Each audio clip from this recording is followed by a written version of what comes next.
Maybe your first experience of putting money in the bank wasn't quite as heartwarming as this, but odds are, years later, you still refer to the balance showing on your bank account as being your money in the bank. But it isn't. If we have a deposit box at the bank, the valuables we put in it are still ours. We're just renting secure space to store them. In common usage, the word deposit means to set something down. But the use of the word deposit to refer to a bank account is misleading. A bank deposit is in reality a loan. What the amount in our bank account really indicates is how much money the bank owes us. It's a record of the bank's promise to pay us money, not the money we deposited itself. The difference is important. The truth is, when we hand the contents of our piggy bank to the bank teller, our money becomes the bank's money to do with as it pleases.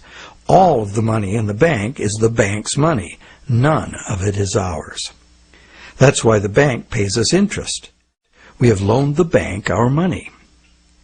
This may seem to be a semantic distinction. We know we can go to the bank at any time and take our money out in cash if we want to. But the distinction is not semantic, nor is it trivial. The distinction is crucial. What happens in banking affects everyone, and yet few of us know anything at all about how banking really works.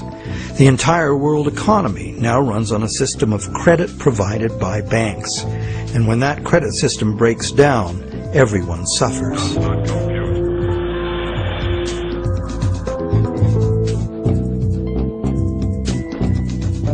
To make things worse, the explanations for these breakdowns offered by the experts never look at the root cause, namely, that other than cash and coins, which make up just 1 to 5% of money in circulation, all the money in existence today was created as the principal of a bank loan, with the banks requiring principal plus interest as so-called repayment. Not only does this make the existence of money entirely dependent on the existence of bank credit, it makes the system as a whole bankrupt by design, as total debits, principal plus interest, exceed total assets from the moment the first loan document is signed. As the global banking system staggers towards worldwide collapse, more and more people are realizing they can no longer ignore the realities behind banking as it is practiced today. Many have lost their homes and jobs due entirely to the unsustainable practices of moneylenders. It's time people understood money and the pressing need to fundamentally change the way it works.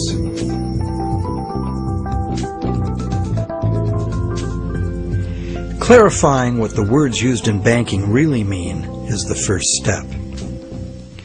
Now that we know that a deposit is, in truth, a loan to a bank, the next question is, what is a loan that we take out from a bank? When we sign for a loan, we give the bank a pledge to pay the amount of the loan plus interest.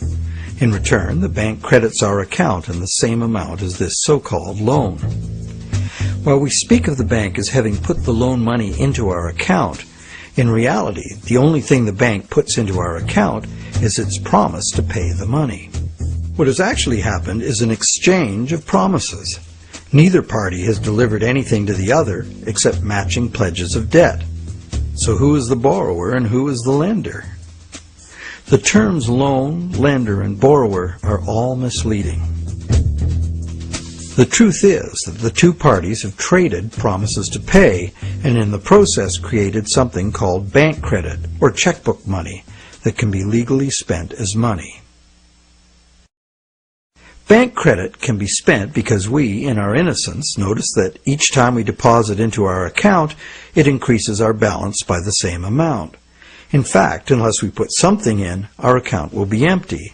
Thus, it's a natural assumption that money in an account is money someone put in. The account is a promise to pay, not the money itself. In fact, a promise always indicates the absence of the item promised. Otherwise, why does it need to be promised? Now, because all bank accounts are just promises to pay, the bank and the borrower can simply exchange promises and, in the flash of a few keystrokes, a positive balance appears in the borrower's bank account without anyone putting existing money in. Now you know the real source of what we call a bank loan.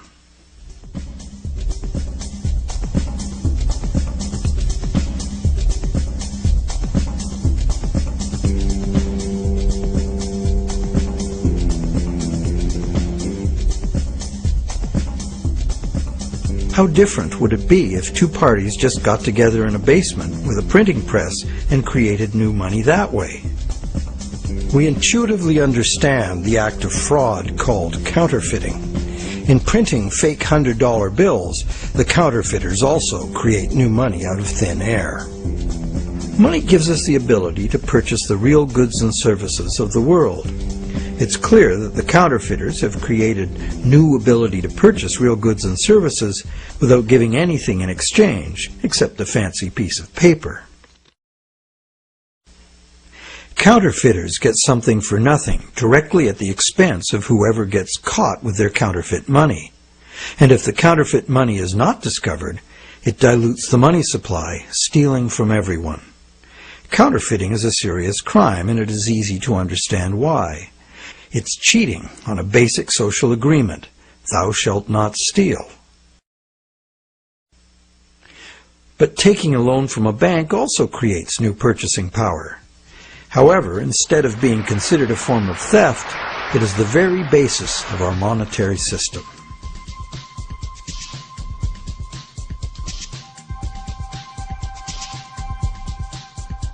How did one form of creating money out of thin air become a crime and the other become standard business practice and the source of almost all our money? For this is what has happened. To understand how, we need to look at the history of the laws governing commerce. But before that, we need to understand the logic of the loan process itself.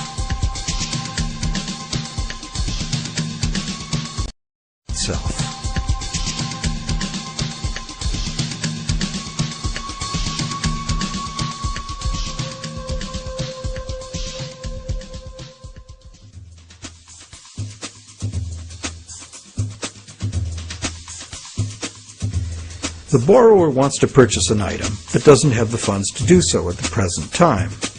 However, the borrower does have confidence in having sufficient funds over time to pay both the original price of the item and the interest on a loan. So he goes to a bank to arrange a loan. The borrower is capable of making a credible promise of money in the future, but otherwise at this moment he comes with empty pockets. That's why he needs the loan.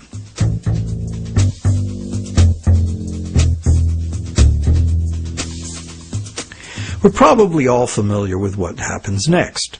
The bank gets the borrower to sign an agreement in which the borrower promises to pay the bank the amount of the loan plus interest, or, in default, surrender to the bank the object that is to be purchased with the loan.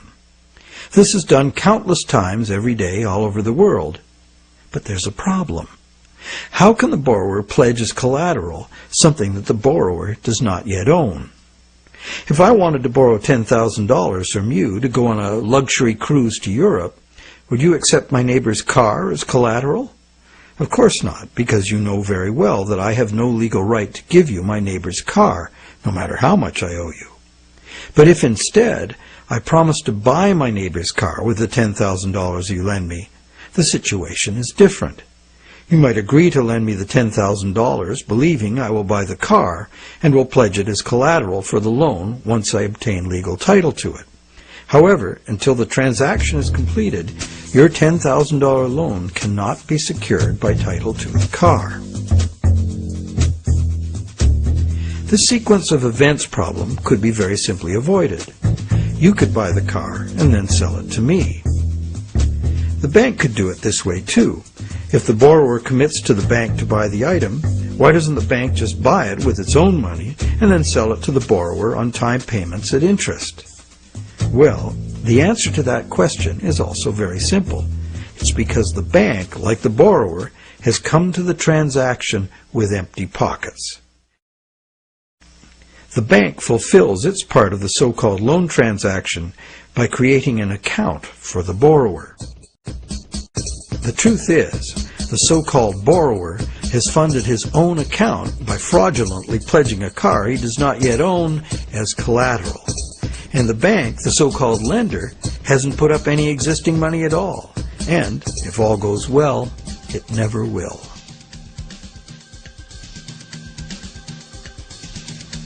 The borrower believes the new numbers in his account now represent his money in the bank. He, like the rest of us, doesn't understand the difference between existing money and a promise of money. If you can spend it, what does it matter? So now the question is, will the seller of the item accept the bank's promise to pay? While some people may hold out for cash, most will say yes to a check or an electronic funds transfer from the buyer's bank. Why? Because the seller knows from experience that she can deposit the check at her bank and it will increase her account accordingly. So what happens next?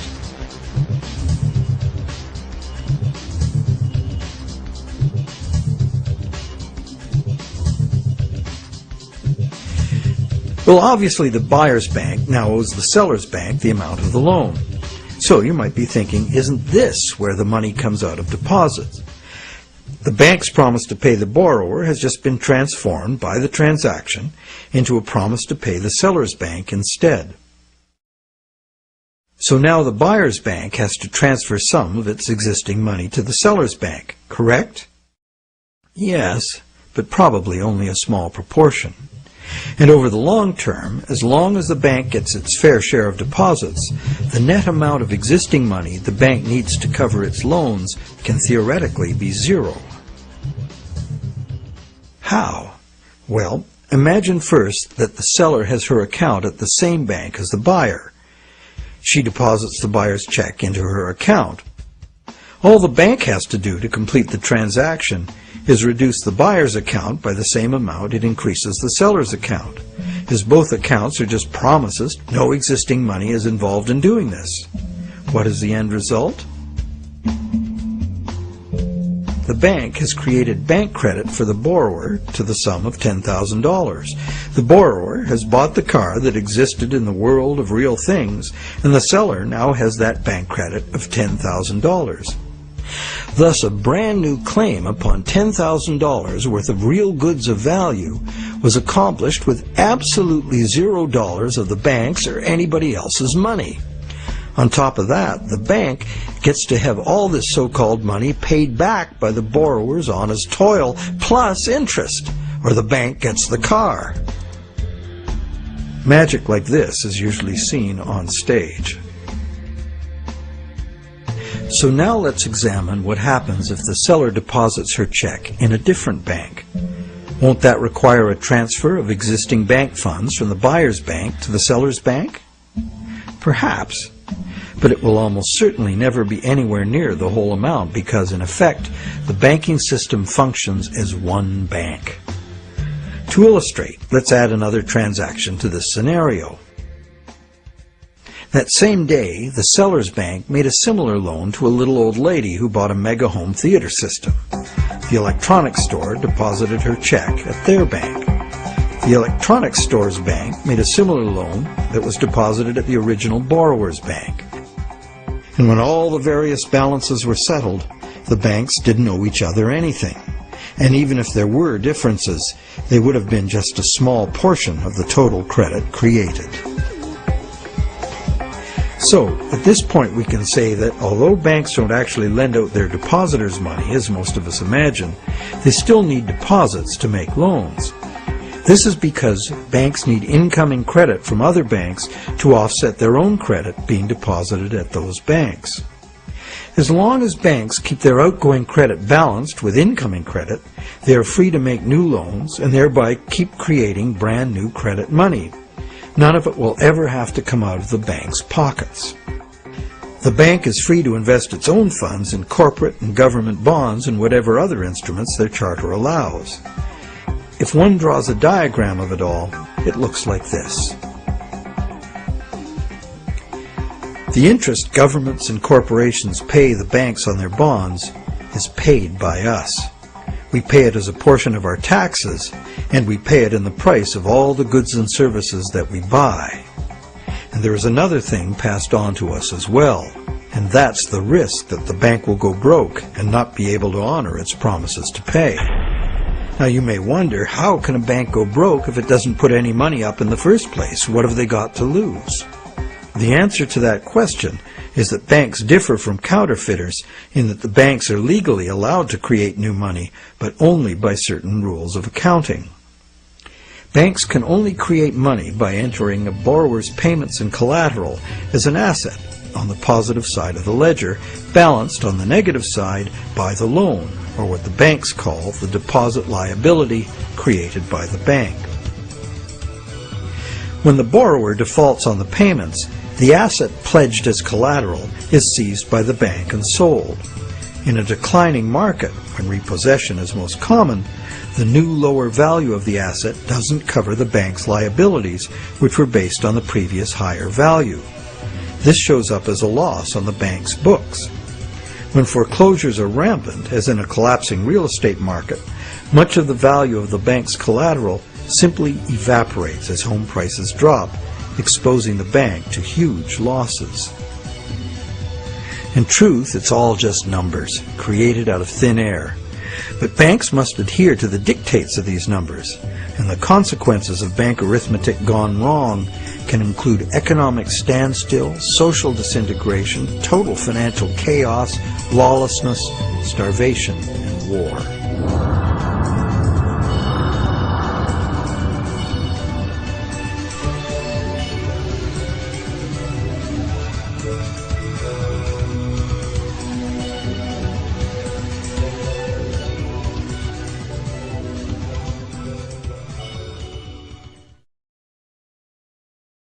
However, for the purposes of understanding the anatomy of a loan, we shall assume that the system is still functional, and all three of the loans we were looking at will get paid. The end result is that not $1 of existing money has changed hands. The end result is that not $1 of existing money has changed hands, but $30,000 of new bank credit has been created and spent into the money supply, and each of the three banks gets to collect interest on $10,000 of it. Is creation of this brand new $30,000 really an act of fraud, like counterfeiting? The obvious difference is that the banking system is legal, regulated by government and disciplined by the courts to follow the rules of accounting. Another difference is that there is no obvious victim, like the person getting caught with a counterfeit bill. Banks argue that the buyer and the seller both got what they wanted and agreed to, so where is the fraud? And if there was a fraud, who lost out? Well, to determine that, let us list who got what out of the deal. The borrower got the item he desired on terms he willingly agreed to. He may curse his decision later as he struggles to make the interest payments, or he may live happily ever after, thankful he got the loan. The seller got an increase in bank credit, which she's been conditioned since childhood to think of as her money in the bank. She's confident that she'll be able to spend it in turn, and she will. So, as far as the seller is concerned, she's been paid in full. She's happy. So who, if anyone, suffered as a result of the deal? Is there another party to this transaction we've overlooked? Well, there's also the bank that gets to collect interest on a promise to pay money. That's the business they are in and usually do very well by. And anyone else? Well, where did the car come from? It came from the world of real things. Natural resources, energy, and labor were expended to produce it. What if we consider the hidden party to be society at large and the natural world from which all things ultimately come? Because the brand new bank credit money didn't just sit there, it got spent into the general circulation in the real world. It's the real world that ultimately gets the new money in exchange for its car. This new money might stimulate new production, temporarily enlarging the economy, making lots of people happy. In fact, it often does, as most bank credit comes into being as a home mortgage, stimulus for the residential construction industry, a big provider of good-paying jobs. However, after its initial productive use, this newly created money will basically just dilute the money supply, reducing money's purchasing power by a very small amount. So, in contrast to counterfeiting, where the loss occurs to a specific victim, here the loss is borne by us all, because the real substance of the loan, the car, was extracted from the economy at large by a slight loss in the value of everyone's money.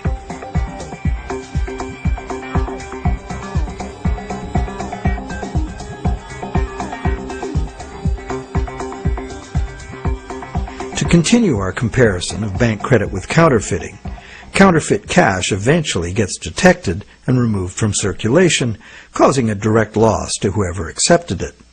There is, of course, no guarantee of how much will be detected, nor any prescribed schedule for its removal. Bank credit is also removed from circulation over time because, as bank credit is paid back, the principal part of every payment is extinguished. Now remember that almost all the money in existence today is bank credit. Therefore, almost every dollar that passes through our bank accounts has a scheduled appointment to one day be paid as a principal payment on a bank loan and cease to exist. On top of the principal are the interest payments, which will become bank income, much of which will be recycled into the economy as interest to depositors and other bank expenses. So it's not immediately apparent that there's a loss to someone as a result of bank credit being withdrawn from circulation the way there is with counterfeit cash. But if we look closer, we find an interesting situation. We don't need anything more than fundamental arithmetic to understand the power that lies in controlling the money supply and why, as currently designed, total debt must constantly expand or the system collapses. Whenever the rate of debt money creation falls behind the rate of debt money destruction, the total amount of money in use will shrink. This is called deflation because the money supply is shrinking, like a deflating balloon. The result is less money relative to the goods and services available. With less money around to pay for them, the price of goods and services go down. At first, this sounds like a good thing, and it could be, if money were not created as debt at interest. For anyone not in debt, deflation would be like a general dividend on money, paid in goods and services of our choice. It would be as if money were the people's stock in their own prosperous company, their nation. People wouldn't have to demand a pay raise. If a nation were more productive as a whole, thus deserving of a raise, everyone would benefit automatically by having their money buy more. However, this is definitely not the effect deflation has in a system where money comes in the form of interest-bearing debt. More than 95% of all money currently in existence is in the form of debt to banks, promises to pay with interest added. And as we have seen, the principal is created, but not the interest. Due to the time delay between money's creation and its repayment, and the recycling of interest earnings as bank operating expenses, most of us can keep up our payments while the money supply is increasing. However, if the money supply or total debt is decreasing, money becomes harder to earn due to its scarcity, and fixed payments become harder to meet. For those heavily in debt, the money shortage can become catastrophic.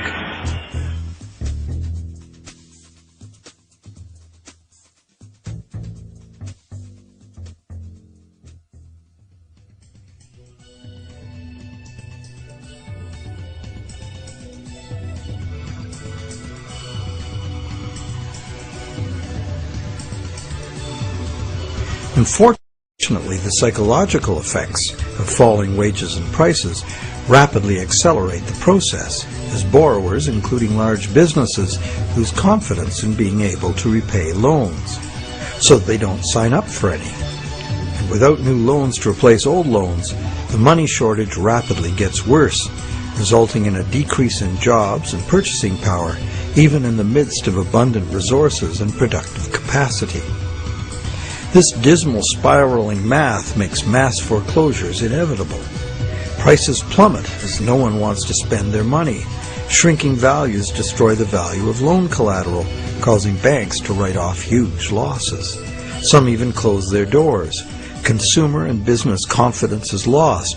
Rampant economic and social dysfunction follows.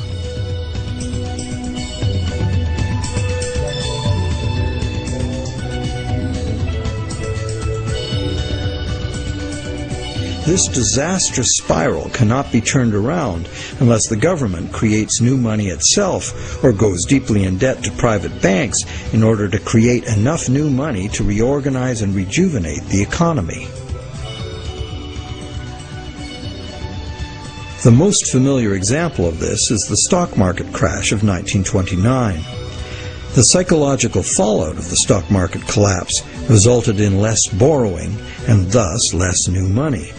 The Federal Reserve did nothing to correct the resultant deflation, and by 1932 the money supply had been reduced by a third.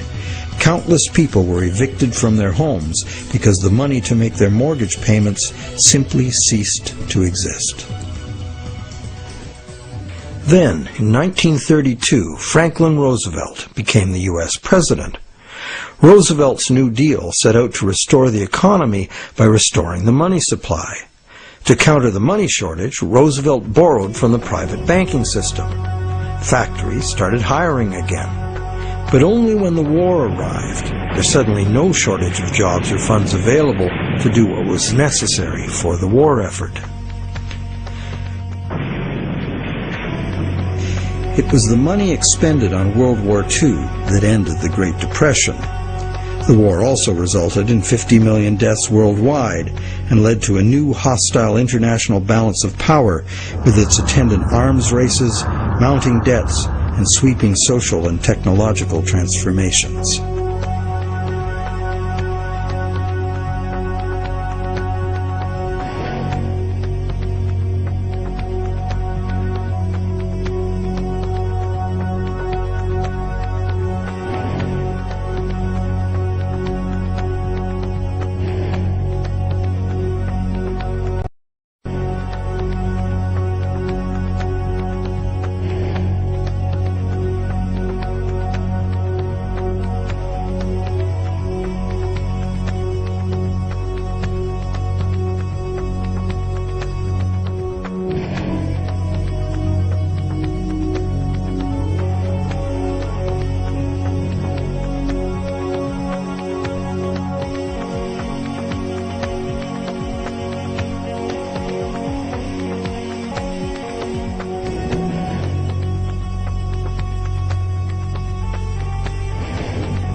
The cycle of economic boom and bust is commonly called the business cycle, as if it were a natural occurrence like the hydrological or carbon cycle. These natural cycles are ultimately driven by the sun, but what is it that drives the business cycle? One answer is the supply of money. And, as we have seen, the supply of money is dependent on loans. So let's look at what happens during the lifetime of an individual loan. We've seen how bank credit is nothing more than the bank's promise to pay, which the bank has created on its books to balance the borrower's promise to pay that it has received. The bank's promise to pay is usually spent on some real good or service and allowed to circulate, making the efficient exchange of goods and services easier to accomplish. As a medium of exchange, today's promise to pay money is unsurpassed in its usefulness and flexibility. However, because no money is created to pay the interest, a seemingly impossible situation is created. On the face of it, if borrowers had to pay the interest they owe all at once, they would have to fight it out for a limited sum of existing money that was very much less than the total owed. The percentage that would be unable to pay off their loans would be simple to calculate. However, interest is usually paid over time, not all at once. If this interest income is recycled into the general economy as spending, it can be available to be earned repeatedly. Once we understand this, the question of whether interest is actually unpayable becomes more perplexing. Is there such a thing as a sustainable system of lending that does not produce mathematically inevitable defaults? In the Middle Ages, usury, meaning charging interest or any form of making gains solely from having money, was condemned as a sin. While the justification was moral, the reason was practical. In a fixed money supply like gold, anyone systematically rolling over all of their loan money at interest will soon end up with all the money. This problem was a big factor in the ruin of Rome. Private accumulations of gold forced the government to mint coins made of base metals instead of the real thing. Debased currency led to failing confidence and ultimate decline. The lesson was well learned. For the next 1,000 years, the Roman Catholic Church declared collecting interest on a loan to be a sin punishable by excommunication. In some countries, the penalty for practicing usury was death. Is charging interest really a sin? While today it seems very reasonable to charge for the use of money, there's a simple and unavoidable problem with doing so. Unless moneylenders spend every penny of interest they receive in such a way that the borrowers can earn it again, the borrowers are going to come up short regardless of their hard work and personal virtues. Someone will default simply as a result of the arithmetic. This is easy to picture where there's a fixed money supply like gold coin. As long as all of the coins taken in as interest are spent so that the borrowers can earn them, the same coins can be used to pay the interest over and over. The lender can profit by buying real things with this coin, but the coin itself must be spent, not lent nor removed from circulation. Leaving aside any moral considerations, this arrangement would be sustainable. However, if the interest coins are re-lent at interest or removed from circulation by hoarding, there will be an inherent shortage of coins with which to pay off the aggregate debt.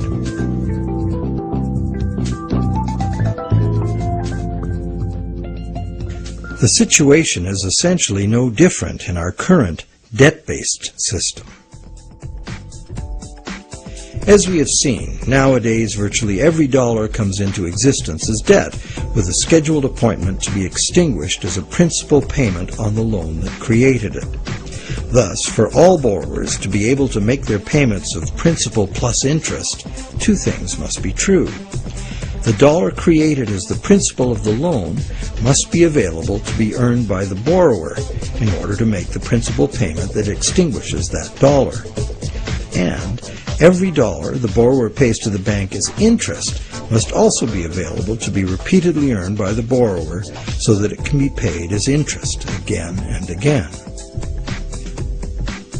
There is a common theory, undoubtedly popular with lenders, that because the banks spend their interest earnings as operating expenses, interest to depositors, and shareholders' dividends, there is in fact enough money released back into the community to make all payments.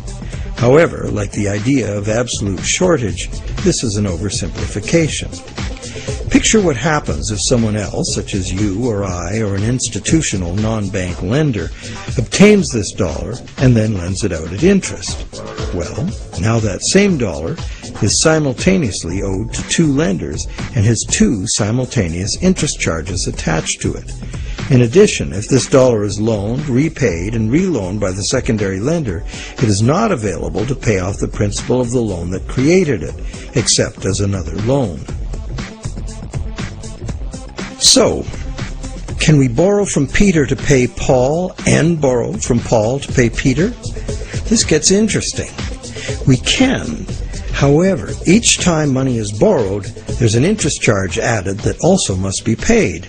If all added interest charges can be earned, all payments can be made.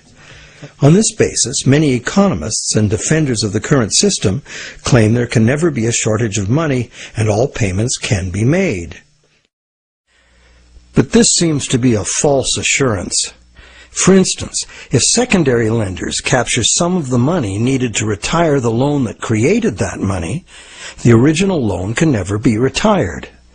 The deficiency will have to be borrowed over and over forever, each time at interest. Each deficiency will be cumulative, adding to an ever-building total of debt that can never be paid off. And it stands to reason that for each added interest charge in the system as a whole, something extra is demanded of the system as a whole to pay for it. This affects everyone, producers, governments, and consumers. For producers, that something extra must be raised through higher prices or more sales. However, competition for more sales usually requires lowering prices, necessitating even more sales, and leads to overproduction and saturation of the market. The end result can mean job losses, plant closures, and bankruptcies. For governments, that something extra is raised by increasing taxes. But increasing taxes drains money from the productive economy, resulting in a reduction in the collective ability to pay taxes, which then necessitates increased government borrowing and additional interest charges. For consumers, something extra can mean getting an additional job, or borrowing to pay past debts, or paying off debt over longer periods of time. However, competition for jobs tends to lower wages, and paying over longer periods of time adds enormously to the amount of interest owed. And of course, borrowing to pay off past debts is like trying to fill a hole with more hole. And that is the situation we find ourselves in today. Producers can't sell more because consumers can't afford to buy. Governments are cutting taxes, not raising them, because consumers can't afford to buy. Governments are cutting taxes, not raising them, hoping to stimulate consumer demand. And consumers' real incomes are limited or even falling due to competition for a limited number of jobs. Therefore, any increase in the total amount of interest charges within the monetary system as a whole will result in a genuine shortage of money. This is because the real productive economy is limited by the availability of nature's resources. The productive economy exists to serve actual needs. It simply cannot keep pace with the demands of the artificial financial economy, which has an unlimited appetite for profit, and which operates with no regard for the natural limitations of the real world.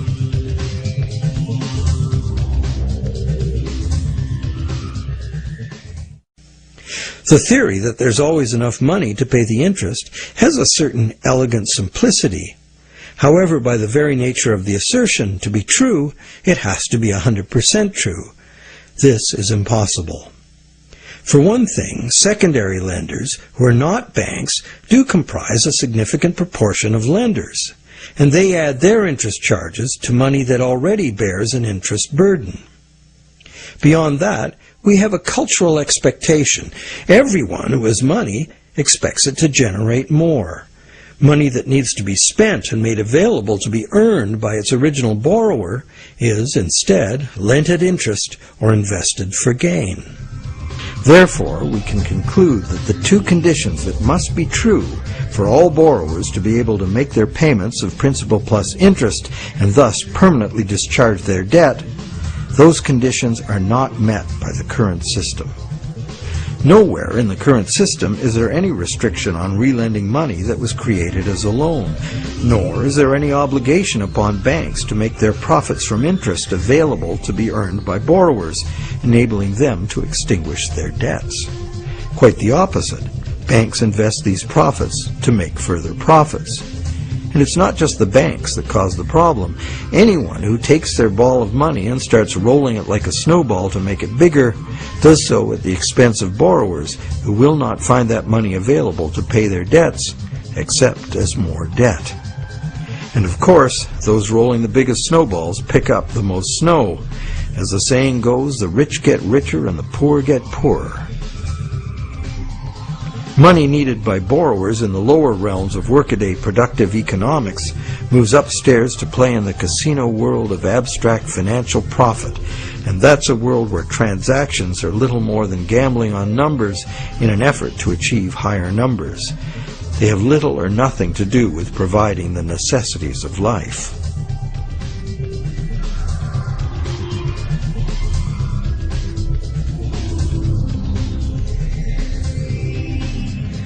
Today, the largest volume of money by far is changing hands in what is best described as the gambling economy. The foreign exchange markets, the derivatives market, and the rest of the financial instruments being played by banks and investment funds for as much profit as possible. For example, the volume of trade on the world's foreign exchange markets in just 1 week exceeds the total volume of world trade in real goods and services during an entire year. This money is in continuous play by speculators looking to make windfall profits on currency fluctuations. It exists, but only in the gambling economy. So how unpayable is the ubiquitous interest burden in actual fact? That could only be determined with certainty by tracking all the money in the world. With over 6 billion people earning, spending, borrowing, and lending, the world's money flows are at least as complex as the flows of the ocean. They are impossible to know. But the direction is pretty clear and simple, and it's the same old story.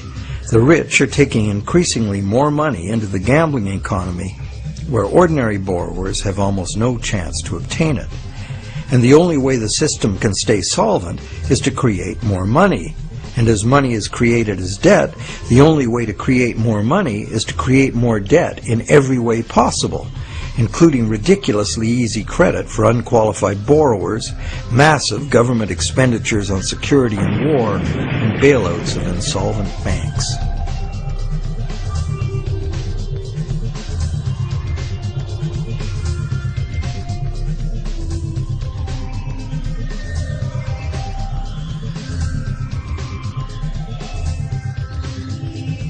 How does the individual loan cycle relate to the boom and bust phenomenon known as the business cycle? The individual loan cycle can be described like this. First, there is economic stimulation because of initial spending. This is followed by inflation because new money basically just dilutes the money supply.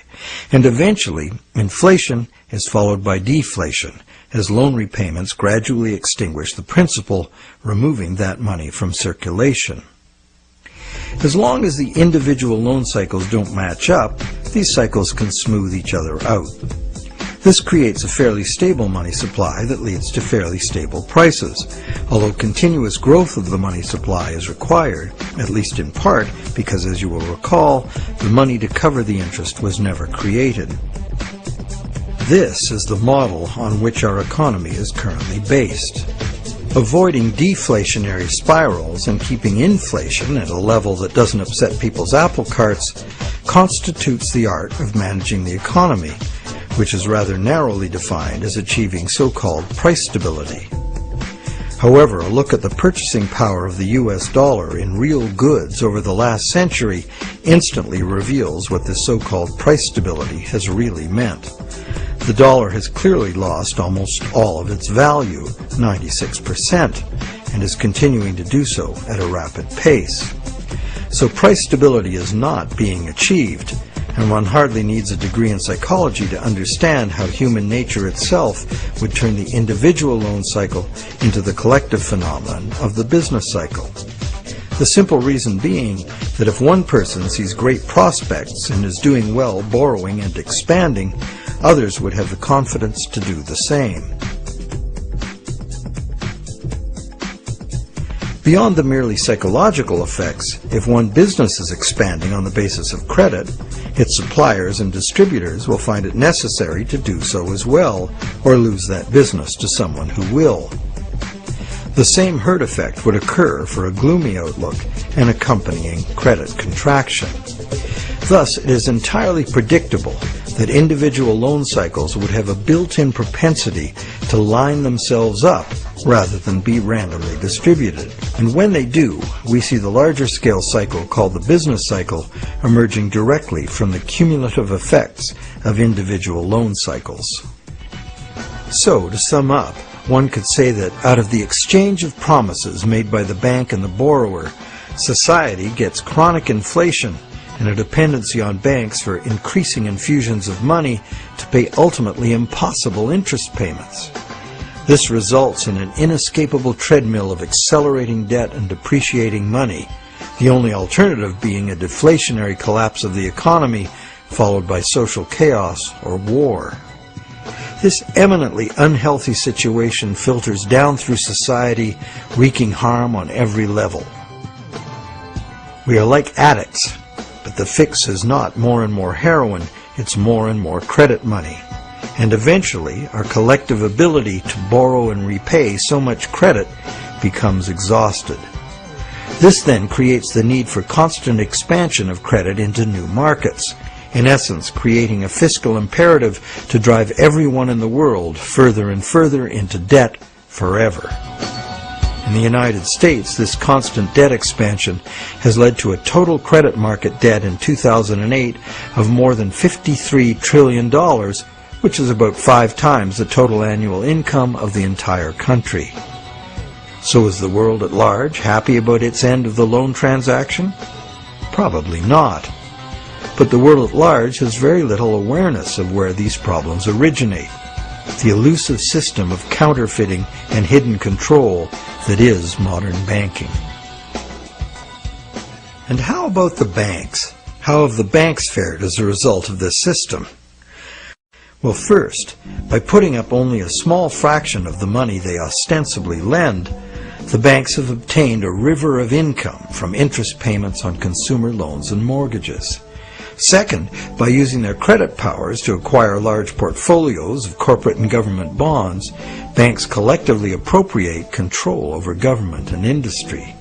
And thirdly, due to the inevitable defaults and foreclosures, control over government and industry.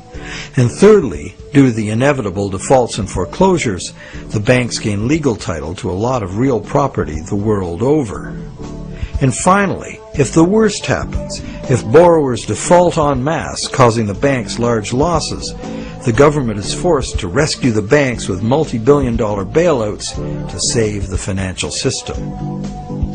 And what are these bailouts financed with? You guessed it, more taxpayer debt. It is really quite an achievement to pull this off, and without most of the victims even being aware of it. If you're now thinking there ought to be a law, well, there is. There's a whole body of law that makes all of this legal. So how did a system like this ever become the law? To answer that, we go back to England in the mid-17th century.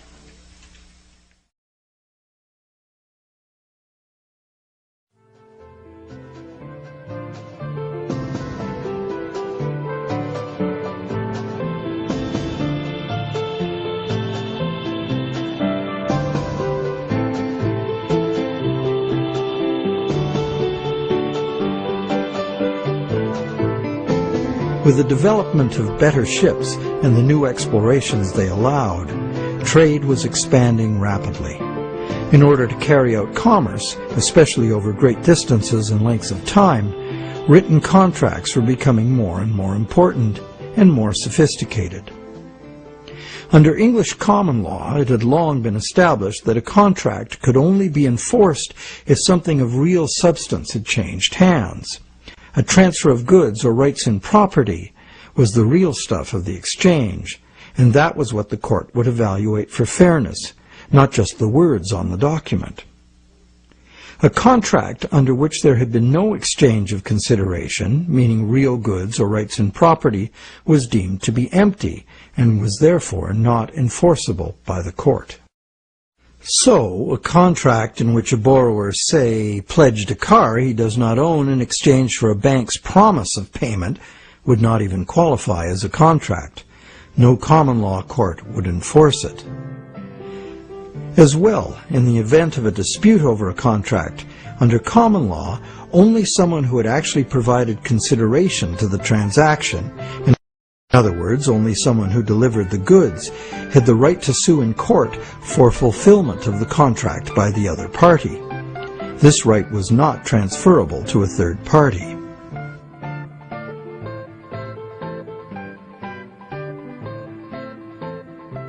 When early traders went off personally on expeditions with trade goods, they bought those goods at home with their local currency and would sell them for foreign currency in the distant destination. They would then buy foreign goods with the foreign money, bring those goods home, and sell them for their local currency. Pretty simple. But as trade became more sophisticated, traders became more inclined to stay home and just hire ships to carry out deliveries. This gave traders the freedom to import cargoes of foreign goods from different sources than the destination to which their home goods had been exported. Thus, a problem was created. The exported goods had been paid for with foreign coin, the value of which needed to be spent somewhere else. Moving money as coins entailed a high risk of theft, as well as the near certainty of partial loss by currency conversion in a different land. This problem of payments from a distance was overcome by the use of bills of exchange. A bill of exchange was a signed order from the payer to an addressee demanding that the addressee pay a certain specified sum of money to the person identified as the payee. These were secured by signature, and they could not be acted upon in court by anyone other than the original parties. Thus they were of no use to a thief or any other third party. You probably recognize that these were the precursors of checks. I, the payer, instruct the bank, the addressee, to pay the payee, a person named on the check, a certain sum of money. This was all well and good for transactions among parties who were known to each other. The bill of exchange was used merely as a way to order payment in coin at a distant location. But merchants soon wanted more flexibility. They wanted to be able to use bills of exchange to reconcile payments amongst many merchants in many locations, using bills of exchange like money itself. For this to work, bills of exchange had to be assignable to and enforceable by third parties. As we shall see, this was the moment in legal history that gave sanction to the banking system we have today. A third party, who might have honestly purchased a bill of exchange several steps removed from the original exchange, could not be expected, nor would he have the right, to show up in a common law court and defend the validity of the contract and collect on it. This made third-party bills of exchange an unacceptable risk. So, in order to be able to use bills of exchange as a convenient and guaranteed third-party payment system, essentially equivalent to money, the common law practice had to be set aside regarding bills of exchange. In England, by a series of legal decisions from 1664 to 1699, this problem for commerce was remedied by making bills of exchange enforceable by third parties. If a third party had purchased a bill for valuable consideration and in good faith, having no apparent reason to suspect fraud or some deficiency in the right of the seller to sell it, then the bill automatically became good and enforceable by the court against the signer. What did this change mean? It meant, essentially, that any bill of exchange would be considered legitimate once it was sold.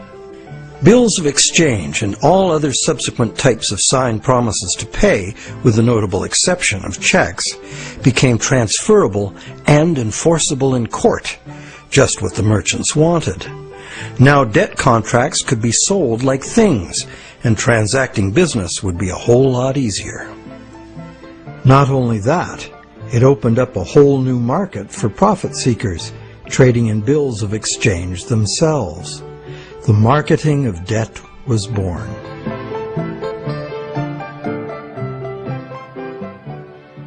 The change in the law had another effect as well.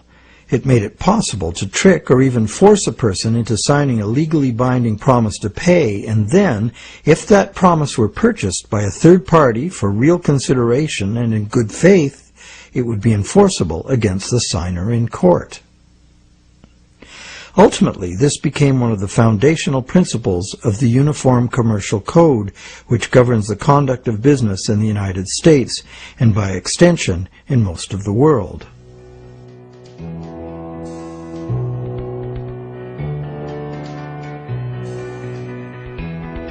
Think about it. If we buy a stolen laptop from a guy on the street, we're guilty of receiving stolen goods, a criminal offense. Doesn't matter if we paid honest money and were unaware the goods were stolen.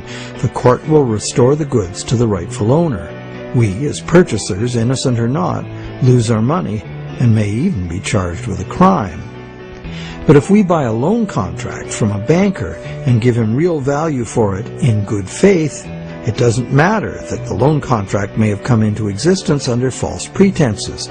Whoever signed it is required by commercial contract law to pay up, and the courts will enforce the obligation. Today, debt contracts come in a myriad of forms, including and especially loans and mortgages. It's significant to note that just as these common law restrictions were being removed, the brand new Bank of England was being established. The first bank state-authorized to create money out of thin air. The new laws fit in perfectly, making the new bank's empty contracts enforceable against the so-called borrower.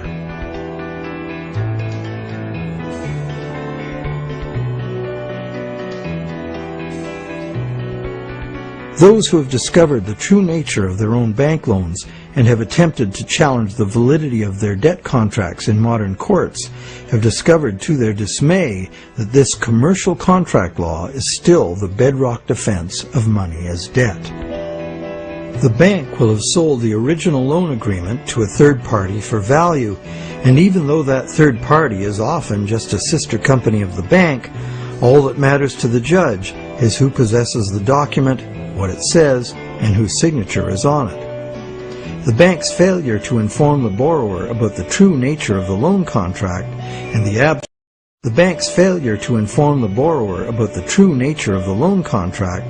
the absence of any actual money loaned on the bank's part is not relevant.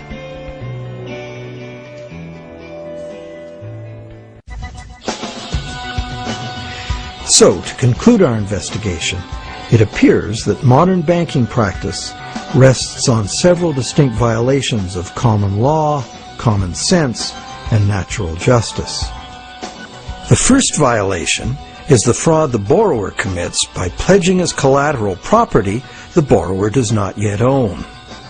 And the bank is complicit, as it knowingly accepts the fraudulent pledge as backing for the credit it creates. The second violation is the failure of the bank to disclose the true nature of the contract. The bank calls it a loan, leading the borrower to believe that he or she is receiving a loan of existing money.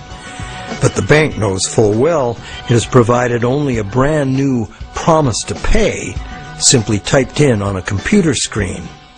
A promise that the bank knows it will probably never have to fulfill.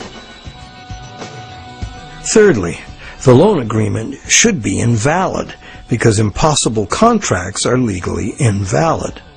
The bank is creating an impossible contract because the conditions required to guarantee that the borrowers have the opportunity to pay off the principal plus interest are not met. Unless the system enforces 100% recycling of both principal and interest, which it emphatically does not, some borrowers are going to default and lose their collateral simply due to the systemic shortage of money. The fourth violation is the violation of natural law by the law of contracts. which confers automatic legitimacy of title on any contract if the contract is sold to a third party for valuable consideration. This violates the principle that one cannot give better title to something than one has. But perhaps the biggest fraud of all is that most of the people who produce the real wealth of the world are in debt and at risk of losing everything they have worked for to bankers who fabricate money out of mere promises to pay. And where does this leave us? We are hostages in an economy that must grow faster and faster to keep up with an ever-growing money supply, where the entire system collapses in ruin.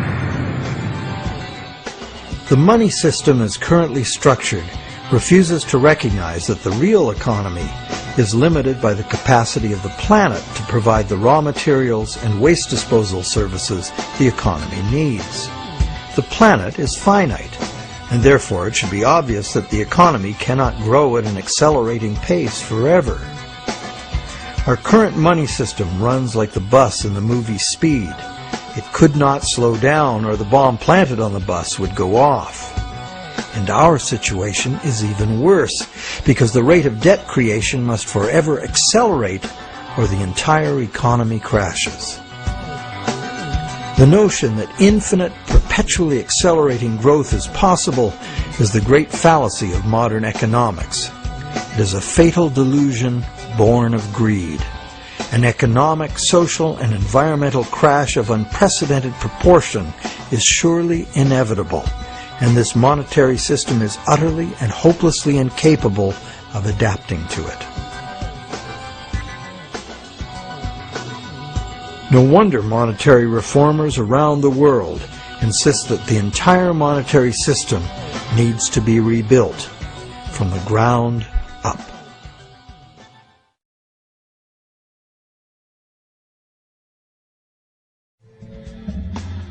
So what is the solution? One idea many people suggest is to return to the days when money was backed by gold. Gold, they argue, is the true money because it's inherently valuable. The underlying principle here is that money should be a commodity that is valuable due to its scarcity, as gold is scarce. As a general rule, those who hold this view of money also believe that money should exist independent of government. Another school of thought, diametrically opposite, is that the creation of money should be the exclusive prerogative of governments. Government, which represents all the people, should spend money into existence in the public interest, thus backing the currency with what it was spent on. Having taken back the power to simply spend money into existence, government would never need to go into debt or pay interest. Of course, government spending without limit would result in a worthless currency.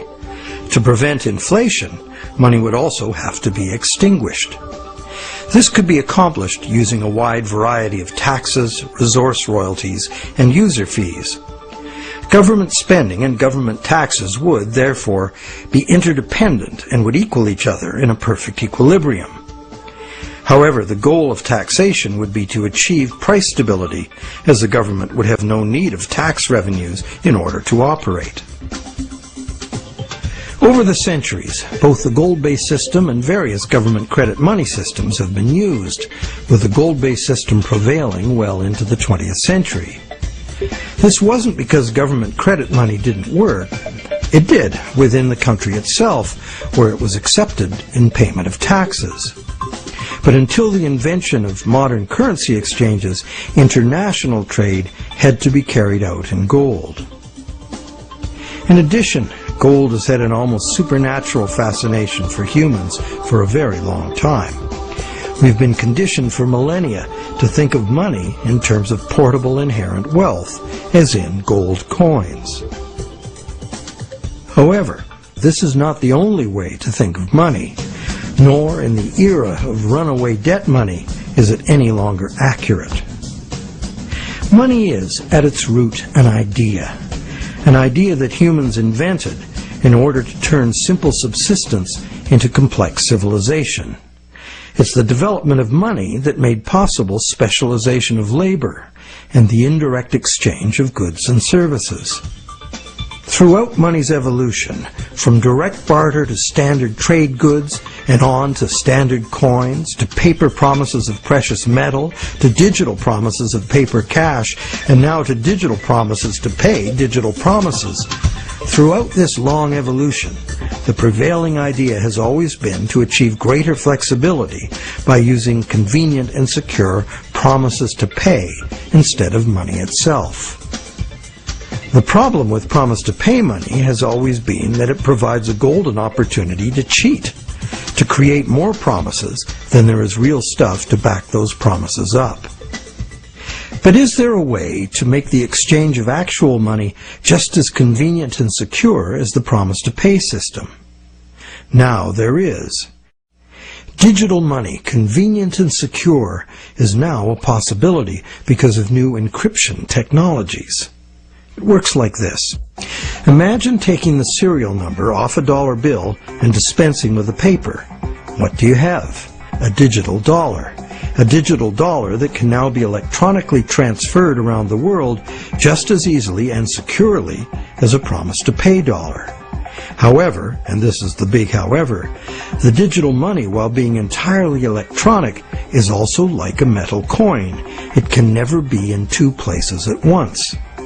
Thus, the multiplication of promises can be prevented by insisting on actual payment in cash, paper or digital. We don't even need to keep this digital cash in a bank, as it provides its own safekeeping and can be transferred by internet. And instantly transferable digital money could perform intelligent functions far beyond anything money has been capable of before. For instance, with simple math programmed in, money could be made to calculate its own value, eliminating human speculation, manipulation, and error. Wouldn't that be something? In the meantime, efforts are already underway to reform the monetary system through legislation. Initiatives like the Monetary Reform Act and the American Monetary Institute's Monetary Act have already been written, prescribing in detail how to return the power to create money exclusively to government, and thus limit banks to lending existing money, just the way most people imagine it works now. While differing in detail, all such reform proposals in whatever country they originate always advance the same simple idea. The benefits of money creation belong to the public. At present, money is created not for the benefit of society, but for the profit. At present, money is created not for the benefit of society, but for the profit of private banks. Banks like to create enormous amounts of money from our debt because the more we borrow into existence, the more interest the bank gets to collect, and the richer the bank becomes. In the process, the banks gain more control over everyone, individuals, industry, and government alike.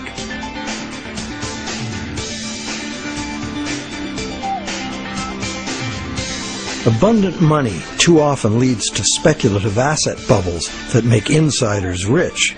But, as we have witnessed, these bubbles inevitably burst under the unbearable weight of ever-increasing interest demands. The losers are many, including governments.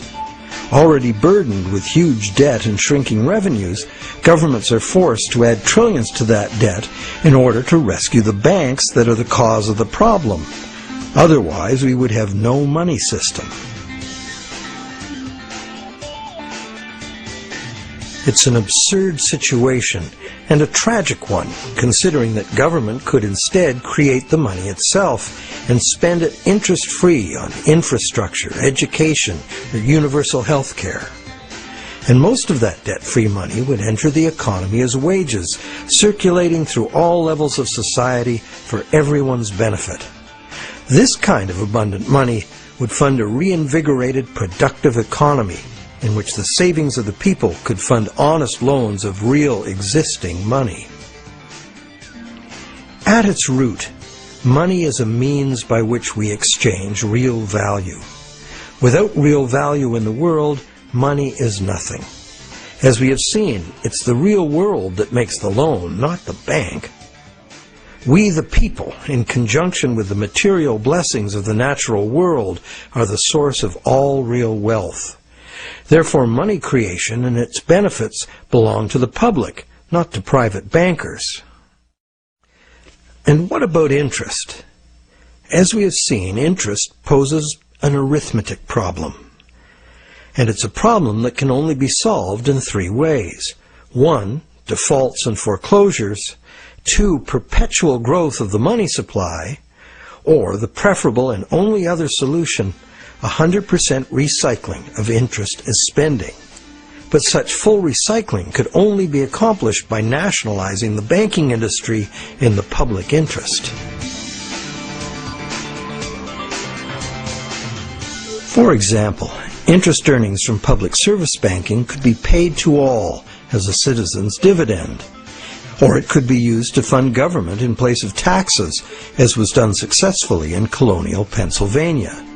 And that's just one instance of a society that organized its monetary system differently. There have always been alternatives, and there are alternatives now. What the evolution of money really teaches us is that the real measure of money's value is, very simple, its usefulness as money. And there are several different ways to create useful money.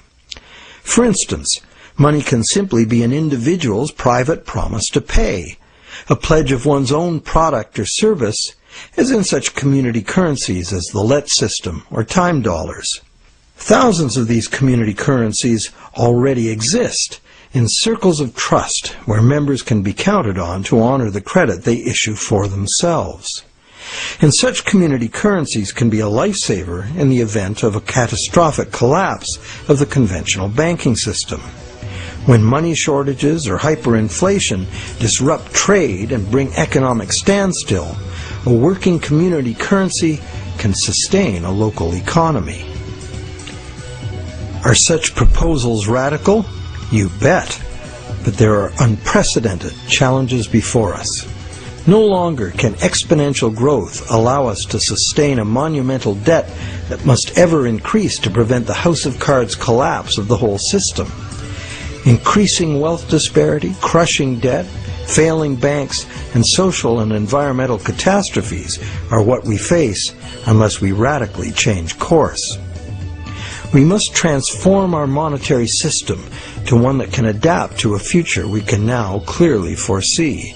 To begin, we must examine monetary system designs that can deal with widespread economic shrinkage without inducing mass foreclosures and bankruptcies. But what can you do right now? Well, right now there are people and organizations around the world that understand the problems and the injustice of today's monetary system, and you can join them in their effort to bring about the fundamental changes we need. It's time to talk to our friends. A financial crisis is the ultimate teachable moment. When bankrupt banks have to be bailed out by the governments the banks were formerly lending to, the contradictions, the fraud, and the fatal flaws of the current system are laid bare for all to see. But the solutions are there to see too if we look. We cannot afford business as usual. Making adjustments to the current system will not save us. The changes we need to make are radical and dedicated to the good of all, not the profit and control of a few. To make these changes, we must leave behind our outmoded assumptions and misplaced faith. We must face the challenge of a complete transformation. Reality calls.